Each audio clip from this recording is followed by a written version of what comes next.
this is a really important story to tell, and to understand this is particularly now, because, as I was saying before, race is central to our story. Race, race, race.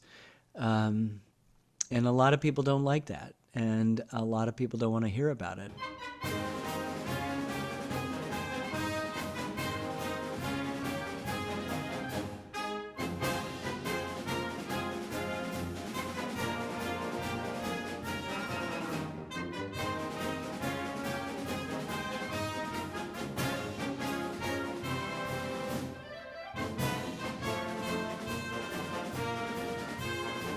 Welcome to the End Game. I'm Tom Shanahan, and my special co-host today is Bajan Bain. And Bajan, we have two great guests from Michigan State history. Jimmy Ray, the South's first black quarterback to win a national title. He came up to Michigan State during segregation from Fayetteville, North Carolina. And Bob Apiza, the first Samoan All-American football, kind of launched the Polynesian wave of football that permeates our America's game coast to coast. And we're going to have a great conversation about how these two guys are among the 1965 and 1966 national championship team players going into the Hall of Fame with the entire 1965 and 1966 teams on September 13th. And they're being enshrined both for the national championships under Duffy Daugherty and for the groundbreaking history Michigan State made under Duffy Daugherty, leading college football integration with the first fully integrated teams. Guys, let me introduce Bajan to you. Bajan has his own history. He's written a book on Elgin Baylor, the history of basketball dating to Dr. Naismith and Martha's Vineyard. And he's done documentaries on his own. You guys are legends already. He's a legend in the future as a documentarian historian. And Bajan and I got to know each other on Twitter. We were liking and responding to the same things. And thanks to Bajan's interest in this Michigan State story, we are gearing up for a documentary of our own. So, Bajan, welcome. Say hello to Jimmy and Bob, and tell us a little bit about what attracted you to the Michigan State story. Hello, and hello, Hello. hello, Mr. Pisa, Mr. Ray. What attracted me to the story is just reading a little bit about the program when I was young, and reading back issues of sports magazines and things about the game of the century about 6 or 8 years after it happened, and following Duffy Daugherty and the players that were there when I was, 11, 12, 13, 14 years old through high school, like the Van Pelts and the Baggetts and people of that nature. And then as I got a little older, reading a spread in Ebony about Negro quarterbacks in college football, Jimmy Ray, Gene Washington, Marlon Briscoe, people of that nature. And then when I was about 10, seeing Jimmy Jones start in the fall of '69 for USC, and seeing Jimmy Harris play in the opener for the Bills against the Jets in the first AFL game broadcast in 1969, O.J. Simpson's first professional game.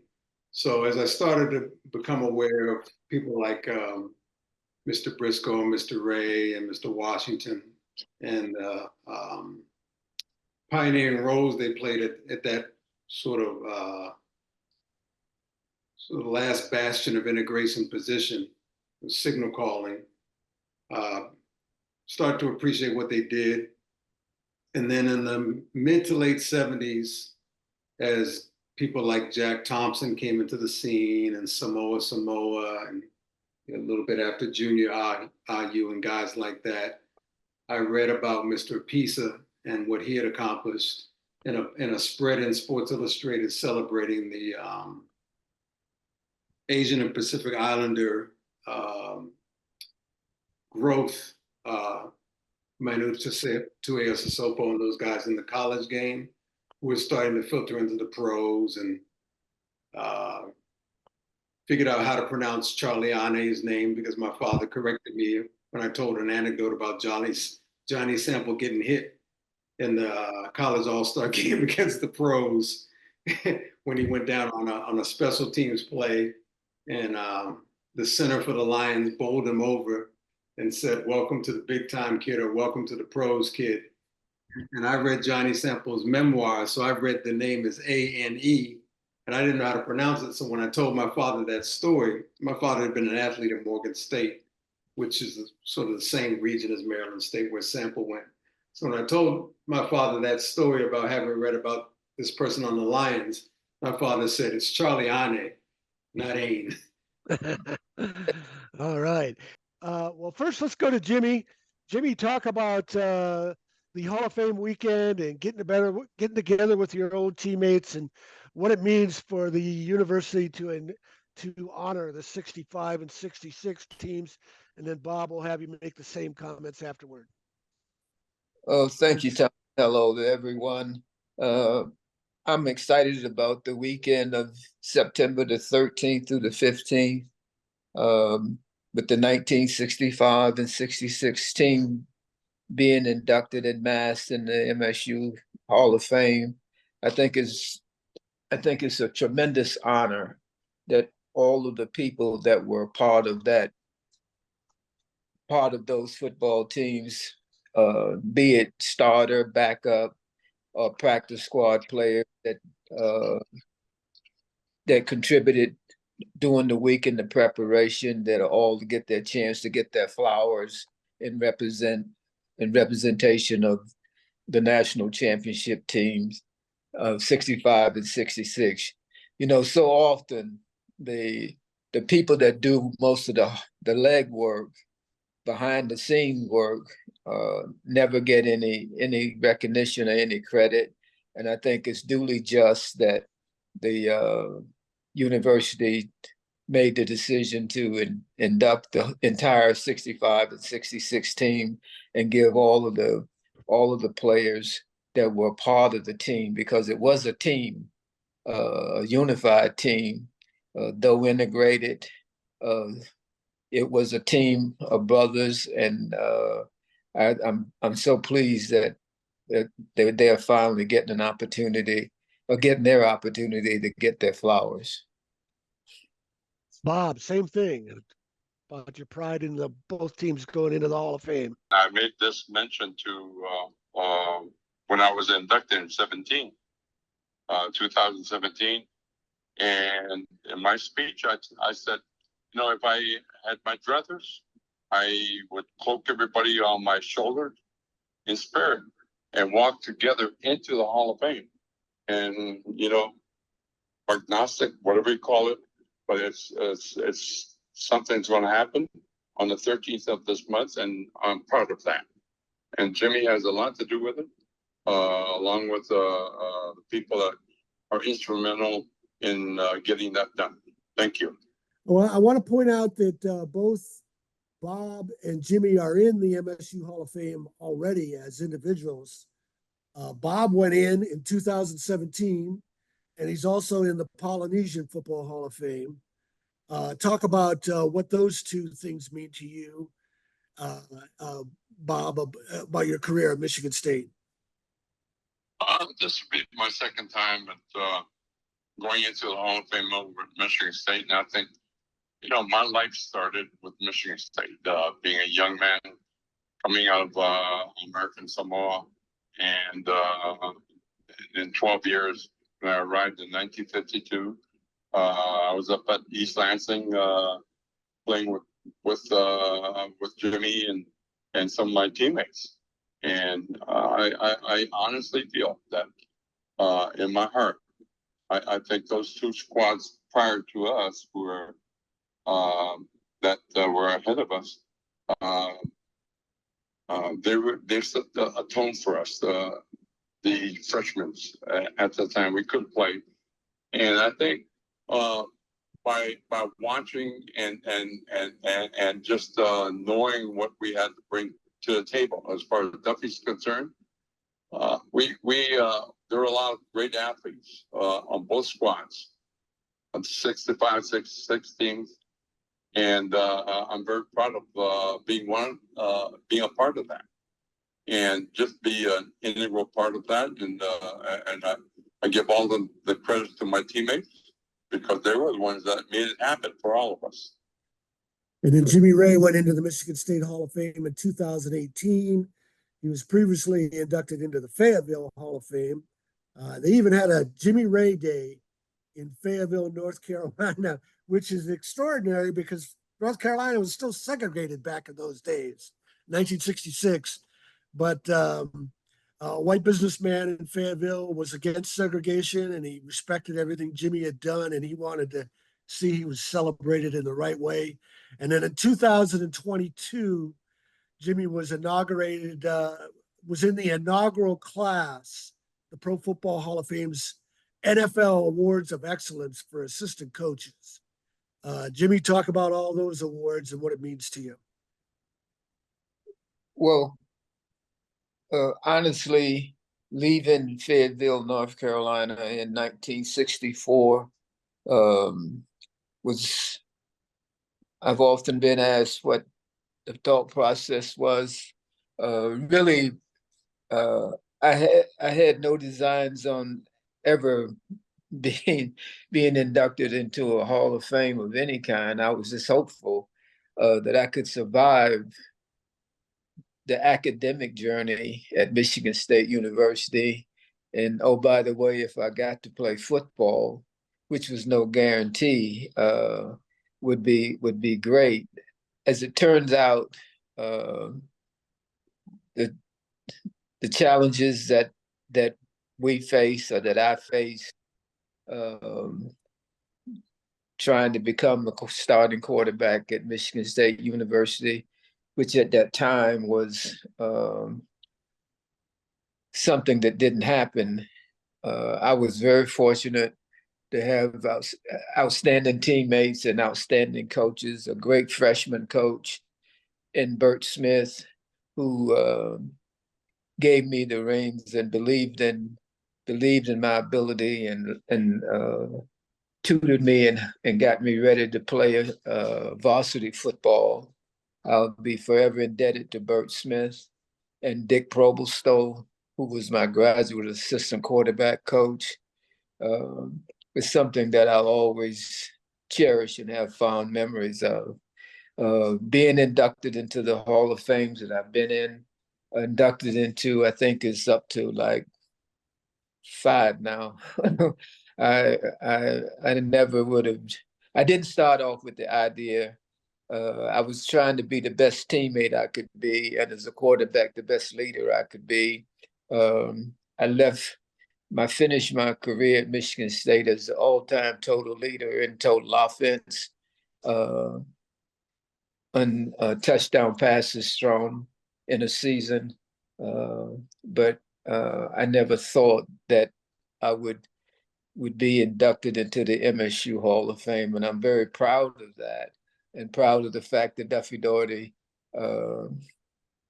stood by his word and gave me an opportunity to be a part of the 65 and 66 team. It's been a thrill of a lifetime. Well, I've got you nominated for the North Carolina Fame, and they tell me you're under heavy consideration. Part of that problem is a lot of people don't understand the milestones that were broken in the 60s by Black athletes because the sports media avoided race for the most part. Bijan, comment about the milestone these guys reached, established, without really much recognition, and the importance of history recognizing them now. Well, as you mentioned, because civil rights was at the forefront of television news and print headlines at the time and radio news, it was a little bit downplayed other than cases like Jackie Robinson, and certainly downplayed in college sports in real time, although we have some overblown myths and Disneyfications of those stories after the fact. about Texas Western and Kentucky and pregame speeches and Bear Bryant and Sam Cunningham, which was after Jimmy Jones and after Willie Wood. So in real time, you don't really see reports about racial makeup of rosters. Sports Illustrated doesn't mention it much during the post-game reports about the game of the century. Might have had a small comment about Mr. Ray's mustache or something like that, because that was unusual. But nothing of the sort. Dobie obviously wasn't as celebrated as Jackie Robinson, even though he broke in 2 months later. Just these things were just sort of, with sport being a microcosm, and often the things happening in sport before they happened in the general society, like Jackie Robinson broke in 8 years before the Montgomery bus boycott, and 8 years before, 7 years or so before Brown versus the board. But sports writers didn't really, other than the Shirley Poviches of the world, and obviously Wendell Smith championed for integration in sport, but other than those kind of people, sports writers sort of stuck to the party line because they rode airplanes with the teams. They rode on the same trains with the baseball teams.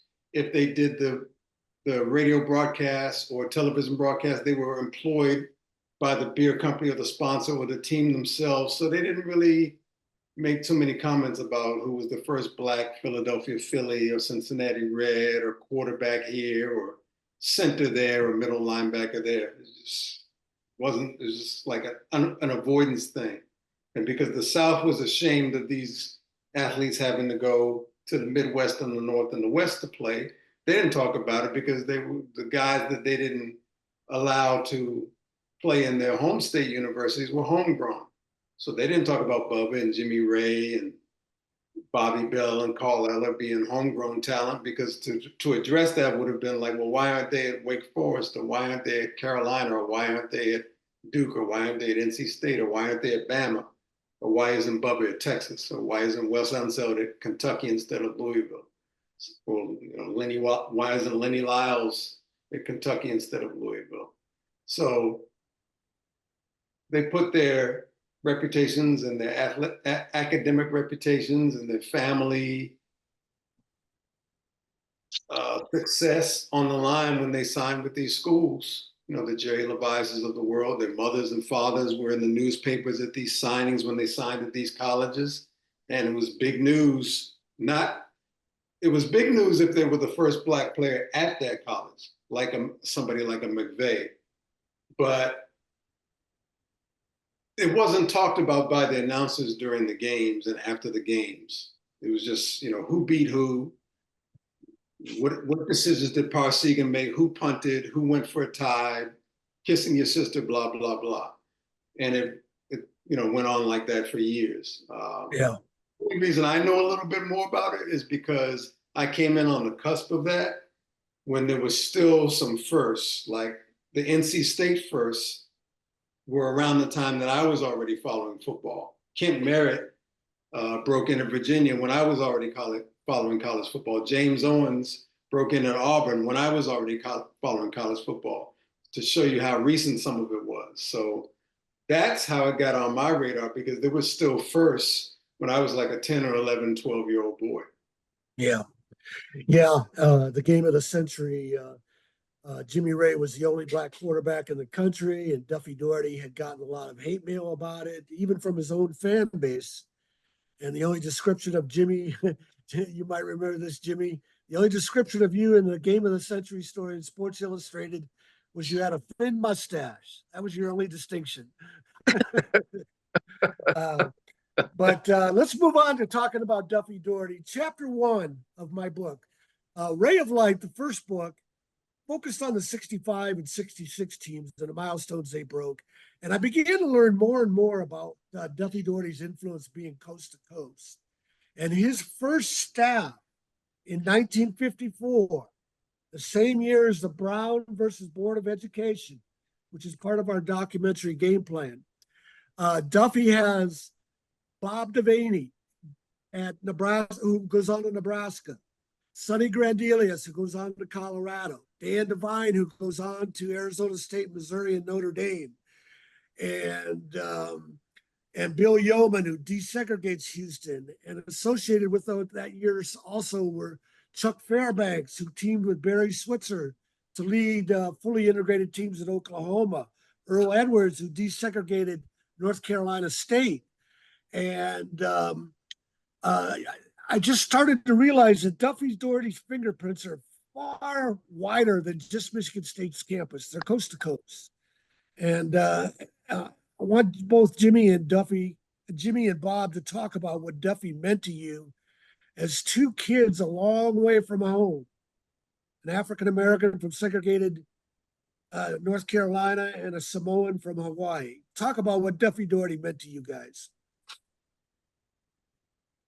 Jimmy, why don't you go first? Well,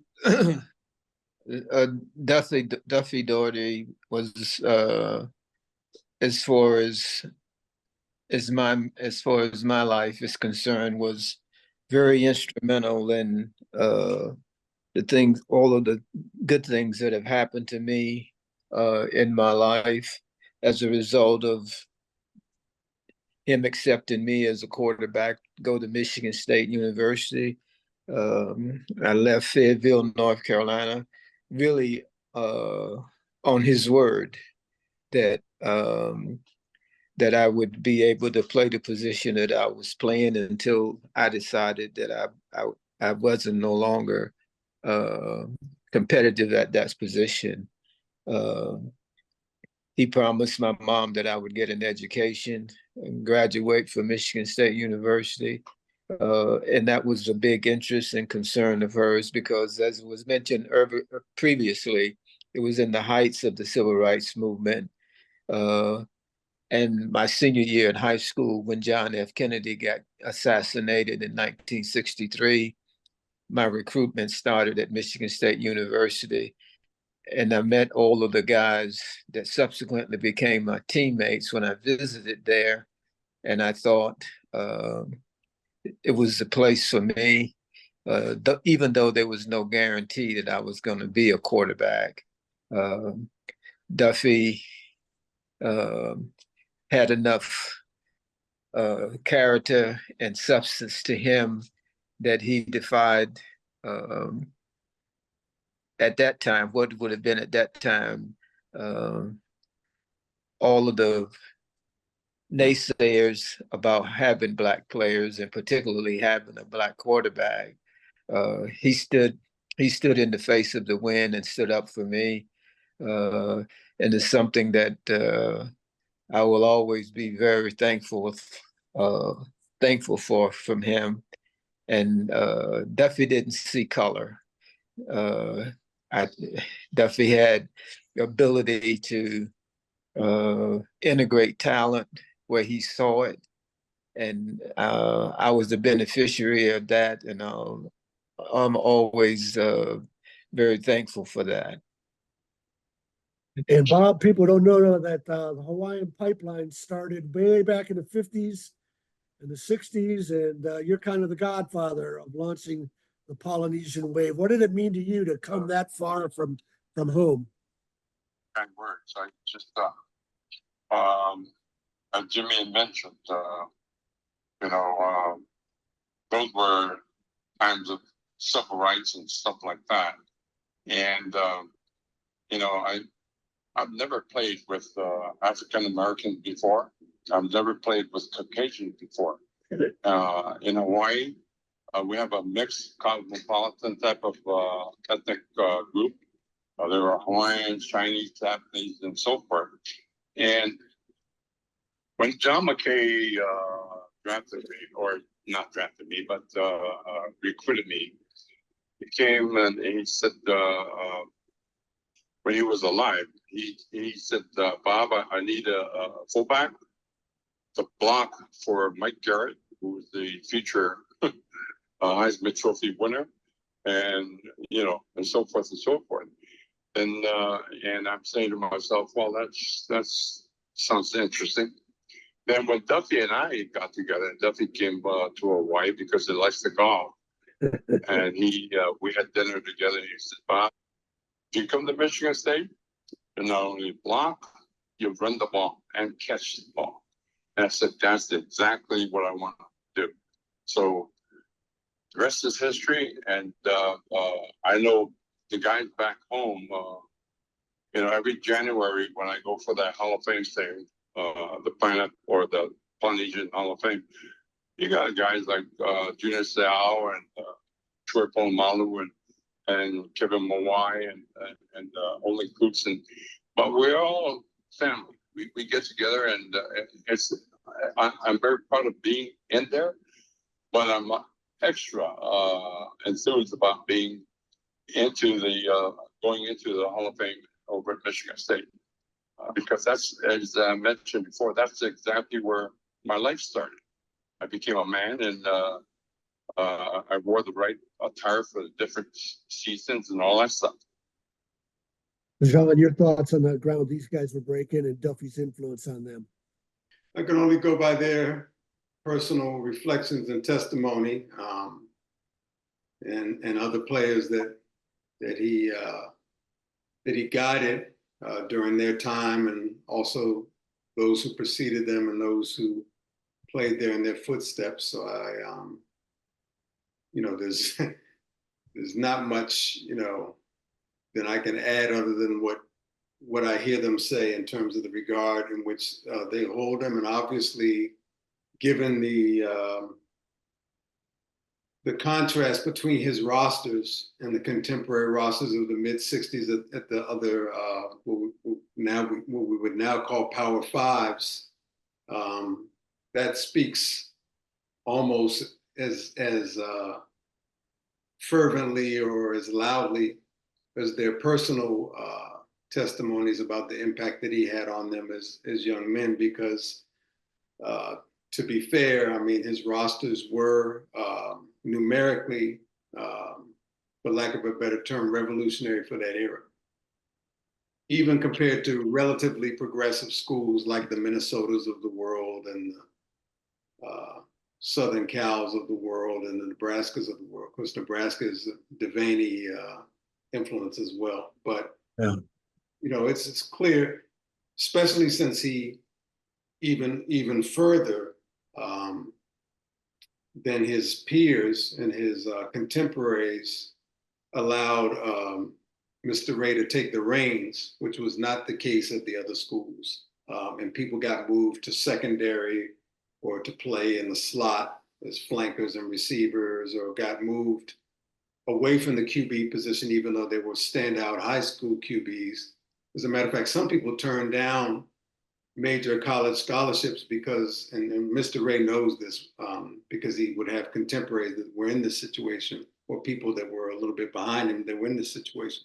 Some people were floated offers from schools, but told that if you come here, you'll have to play probably in the secondary, or we'll probably have to put you out on the flank, or you might be a tailback or something of that nature.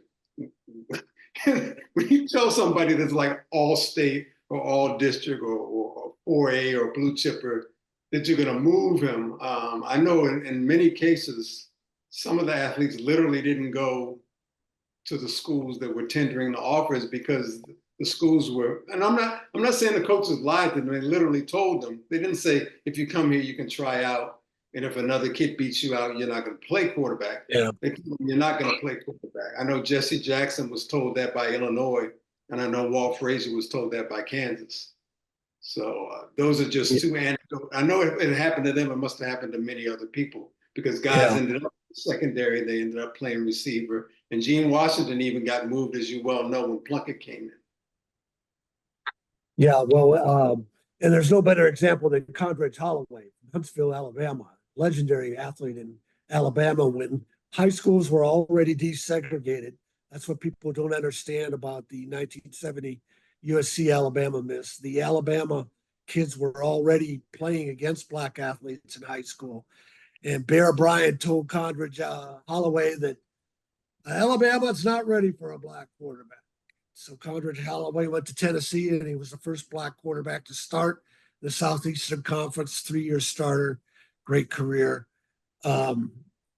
And as John mentioned, this is a point that even our own university doesn't understand in Michigan State. Michigan State is a singular story because of Duffy Daugherty. We're not another Minnesota. We're not another Illinois. Those schools, and darn sure not another USC, because those schools followed an unwritten quota limiting Black athletes to a half dozen or so.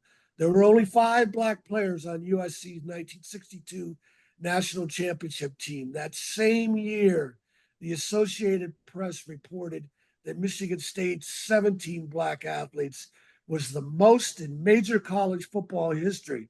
What that report didn't say is that nobody else had more than double figures.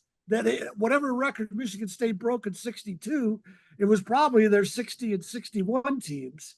And then in 1966 game of the century, Michigan State had 20 Black athletes, 11 Black starters, 2 Black team captains, College Football Hall of Famers, George Webster and Clinton Jones, and Jimmy Ray is the South's first Black quarterback to win the national title. Notre Dame had 1 Black player, Alan Page, and a record TV audience of 33 million saw that Michigan State was the future and Notre Dame and USC were the past. Let's move on to your post-college careers. We'll start out with Bob as a Hollywood stuntman, and then also getting in some small parts acting and getting involved in editing. Jimmy, you comment first on watching Bob on Hawaii Five-0, Magnum PI, and in various movies. Needless to say, he was quite an actor all along. He just was getting paid for it when he got a little older. But it was a pleasure to see him go on and have a very successful career as a stuntman and get parts in movies and play on Hawaii Five-0 with Dano, Bookham Dano. It was, I would be somewhere in my travails of coaching across the country and think to myself, I know that guy. And I was very proud of the fact that he represented his family well and had a very successful career as an actor and a editor of film and a stuntman. And that's a long way from Michigan State, but an even farther distance from America Samoa. Yeah, Bob and I are working on a book, and we'll explain more about his Hollywood career and how McGarrett gave him his start.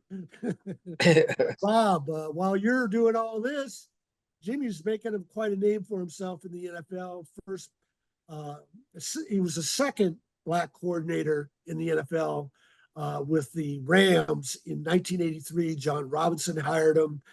And then, of course, he established himself as a mentor for so many Black coaches for the next 30 years or so, including Tony Dungy, who cited Jimmy at his Hall of Fame inception speech. Talk about watching Jimmy build such a outstanding career.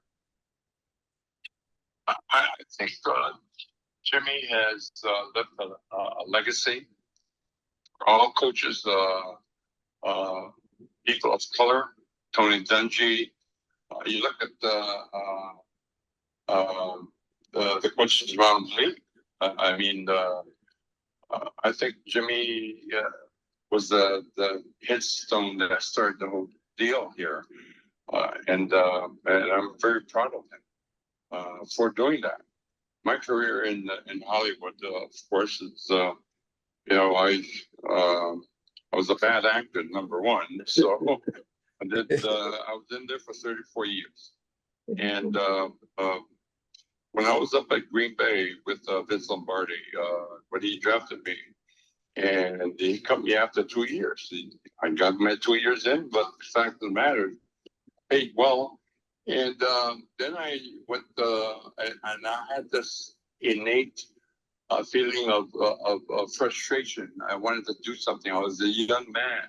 So I got involved with filming, and I learned how to cut film. I learned how to film. being a second unit director, was able to parlay that. And matter of fact, we inducted Dwayne Johnson, The Rock, this past January in the Polynesian Hall of Fame because he played at Miami with Chris Ball and all those guys and Warren Sapp and stuff like that. But it just goes to show that if you have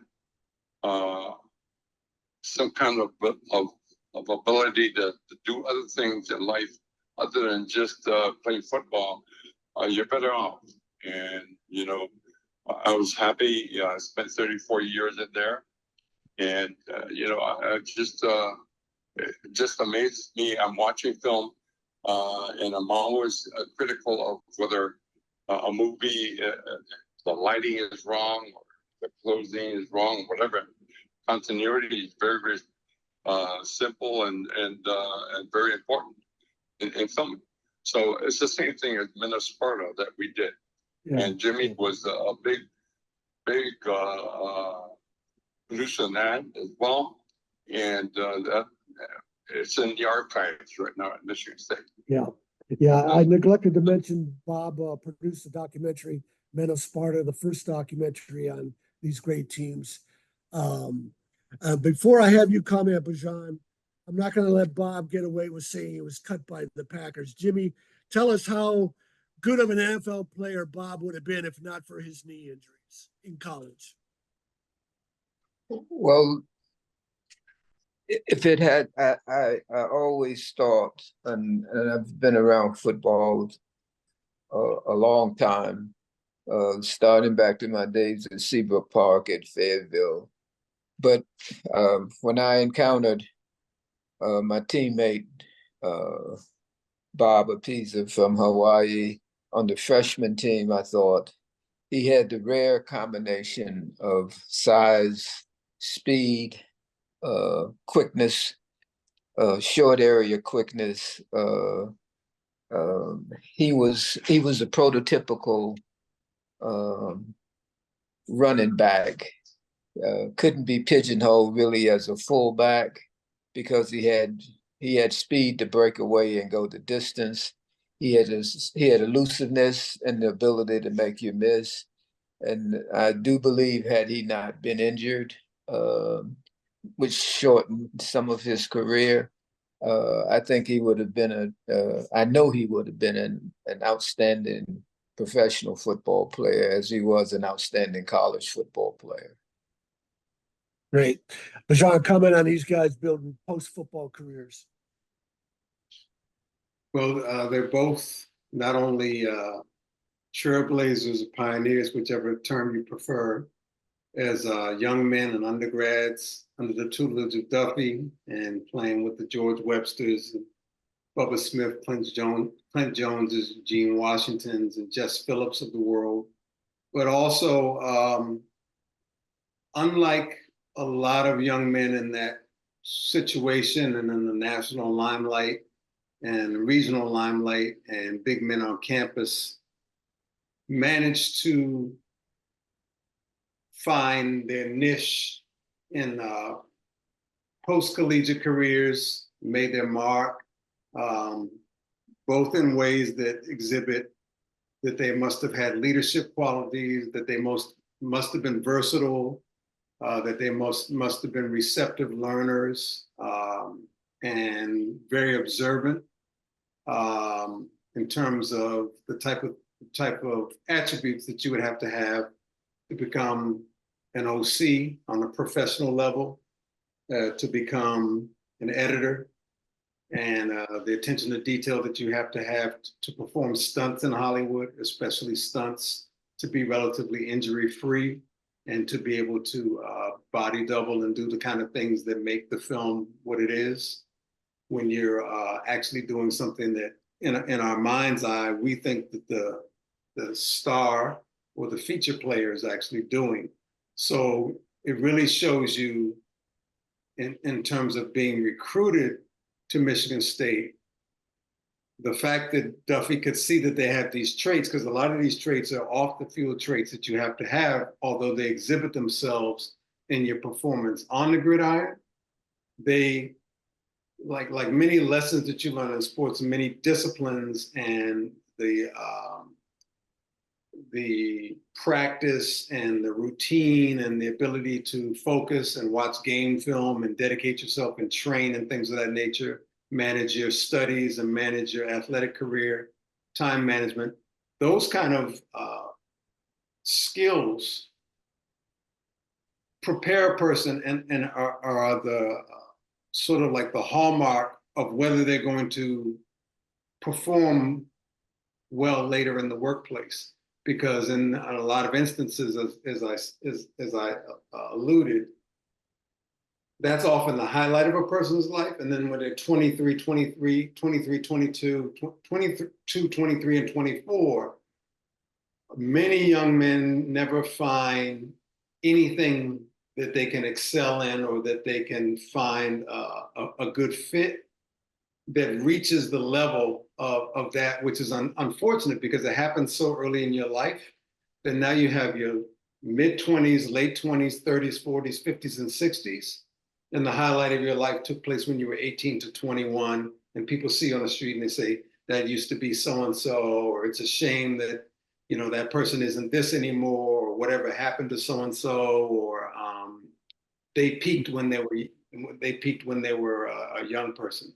So I think that it really speaks well to their, to one, Duffy seeing those traits in them, but it also speaks well to their saying, you know, look, I'm not going to be doing this necessarily on a professional level anymore, although I was on one of the most legendary college teams of all time.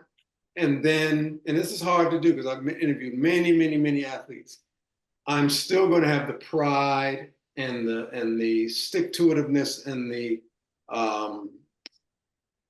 perseverance to apply these characteristics in another field. That's not something that's easy to do. Yeah, good stuff, Bijan. Let's wrap up. Final comments about the Hall of Fame, the weekend. I wrote a story that people can find on my website, tomshanahan.report, where I quoted the Prairie View A&M athletic director. The Hall of Fame dinner is Friday, September 13th. On Saturday, September 14th, Michigan State is playing Prairie View, an HBCU in Texas. And the athletic director, Antoine Goff, spent some time in Michigan State in the early 2000s. And he told me in this story you'll read that it's important for him to tell his players at Prairie View how important of a role Michigan State's 1960s teams played during civil rights. So that's an interesting factor beyond the game. Bob, your final comments. Jimmy, your final comments. And then Bijan, you're going to bring us home. 1966, with 33 million people watching that game. It was the first telecommunication live and direct to the state of Hawaii. So 1966 is the monumental date for Hawaii, because now when you go home, you get a remote control and turn on live and direct. But it was also the first live and direct showing over at Vietnam for the troops as well. November 19th, 1966. And Jimmy Ray played a big part on that. And I'm very honored to be with him, along with myself and some of my teammates. They played well, and we ended up with a tie. Back in those days, they did not have any tiebreakers, so be it. But we did the best we can, and I think we're proud of our careers. And going into the Hall of Fame in 13th is a pride and joy for me. Yeah, Jimmy, before you go, let me make a quick comment. Bob mentioning Vietnam reminded me, once I got a email from a guy who said he was off the coast of Vietnam in a submarine listening to the 1966 game of the century. That's how big of a deal it was, and he still remembered it. Jimmy, your final comments. Well, I'm very pleased that we had an opportunity to visit today. I'd like to give a shout out to uh, my weekend host when I visited Michigan State, Charlie Mad Dog Thornhill, um, my homeboys Jimmy Summers and Jimmy Garrett and Eric Marshall. Um, my fellow teammate is a freshman, Jesse Phillips, from Beaumont, Texas. All of the guys that I had an opportunity to play ball with and be a part of a team with at Michigan State. I think um, the chance that was the opportunity that was given me and the chance that Duffy Daugherty took on me is something that I'll always remember and hold dear. Uh, I I I still have great and fond memories of Michigan State. It allowed me to do things that football at Michigan State allowed me to do things and accomplish things that I couldn't even dream of at the time. Uh, Beyond the fact that I was hoping to play at Michigan State, uh, I also have made great friendships, uh, lifelong friendships with the players that are being inducted in the 65 and 66 teams Hall of Fame. And I hope that they will have as much joy, will realize as much joy as for themselves as I feel for them. Yeah, let me mention real quick, Bajan. Jimmy mentioned Charlie Mad Dog Thornhill. Somehow, this awful myth got started that Bear Bryant sent Charlie Thornhill to Duffy Daugherty, and there's absolutely zero truth to it. And people can go to my website, tomshanahan.report, because I finally decided I needed to put this myth to rest, even though I had in the past. I did a little bit more thorough research. The first of all, part two, I there's a Sports Illustrated story from 2006 with zero attribution, zero facts, that I point out all the errors in it, that Bear Bryant never sent Charlie Thornhill to Duffy Daugherty. He had nothing to do with there was no such thing as a trade for Joe Namath. It's a story that is completely false. And I also detail all of the all Big Ten and all American players from Michigan State that came from the South, and none of them have a Bear Bryant backstory. And of all the Underground Railroad players to come from the South, there's from every state but Tennessee, Maryland, and Alabama. There's nobody from Alabama. And but for some reason, people believe this myth, even on our own campus. And what they have to understand is you're trying to say that Bear Bryant is a crusader and Duffy Daugherty a passive bystander. It was the other way around. Duffy Daugherty took on history. And so I just cannot emphasize that enough. Bajan, your final comments. Well, one thing about the opportunity to transition this story from print to film, more specifically docuseries, is that we get to debunk some of these myths and Disneyfications and convenience stories because they're built around these legendary coaches. So it's more convenient to say that they were the trailblazers than it is to tell the truth. Because I grew up in Greater Washington, D.C., I'm very familiar with the reason and the real backstory as to why Namath matriculated at Bama. In the summer of 1960, Namath tutored all summer in College Park, Maryland, right outside of DC, in an effort to raise his college board scores up to the minimum to be able to enroll at the University of Maryland. And he actually lived in the DC area and worked with this person with whom he was matched to help him raise those scores, sort of a tutor. And Namath had flown to DC January 20th, 1961 on a recruiting trip during the blizzard when President Kennedy gave his inauguration address that day. So he was supposed to start it, well, his senior year, Beaver Falls was 60, so he was supposed to start in Maryland, 61. He was offered by Iowa, which was a basketball scholarship, so he would have been on the team with Don Nelson and a gentleman named Connie Hawkins, who ended up never playing for Iowa because he was unfairly indicted in an unwitting supposed point shaving scandal because he provided some names of his contemporaries to a gambler named Jack Molina. So he never ended up at Iowa either.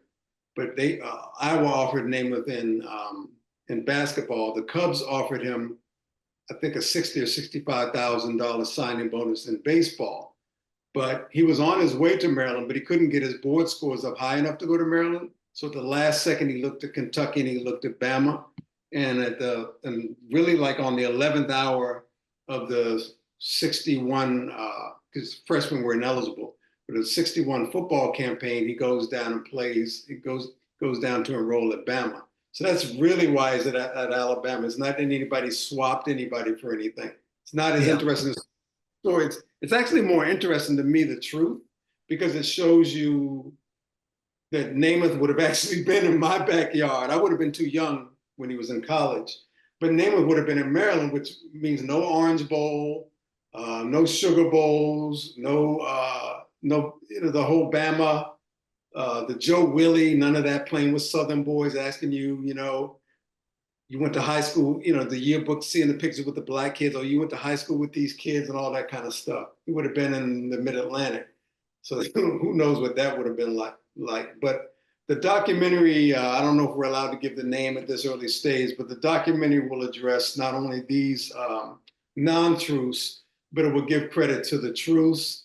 And we get to highlight the Gene Washingtons and the Jess Phillips and Bubba Smiths that come out of what we call Thursday Night Lights, unfortunately segregated, but the history of high school football in Texas and the great Black players that played in the high school football in Texas, such as the recently departed Abner Haynes and Dwayne Thomas out of the Dallas public school system.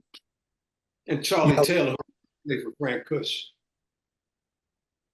Yeah, we're going to hit that Houston story hard. Also because Willie Ray Smith, Bubba Smith's father, was the chief engineer of the Underground Railroad. And he was a legendary coach in Texas during segregation, won 235 games.